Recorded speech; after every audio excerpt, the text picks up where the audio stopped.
अस्सलामुअलैकुम दोस्तों, वक़ाब न्यूज़ में खुश आमदीद। बहुत बड़ी खबर, रूस के सदर का वज़ीर आज़म इमरान खान से टेलीफोन पर रब्ता।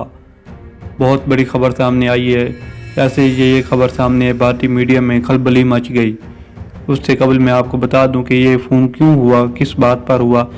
क्योंकि अफ़गानिस्तान की सूरत हाल को देखने के बाद खित्ते में पाकिस्तान की अहमियत बहुत बढ़ चुकी है कि अफ़गानिस्तान में किस तरह से जो है ना पाकिस्तान ने बैरून ममालिक की मदद की वहाँ से उनके लोगों को निकालने के लिए। तो ये फ़ोन रब्ता हुआ है ब्रिटेन का वज़ीर आज़म इमरान खान से टेलीफोन पर। इससे कबल भारतीय मीडिया की ये क्लिप देखें कि वो क्या इस बारे में बात कर रहा है कि क्यों ये रब्ता हुआ है। बड़ी खबर है, कोरोना काल में पाकिस्तान और रूस की नजदीकियां एकदम से बड़ी। इस वक्त की बड़ी खबर, रूस ने पाकिस्तान के लिए अपना खजाना खोला।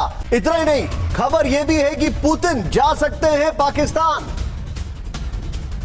बड़ी खबर है, कोरोना काल में पाकिस्तान और रूस की नजदीकियां एकदम से बड़ी। इस वक्त की बड़ी खबर, रूस ने पाकिस्तान के लिए अपना खजाना खोला।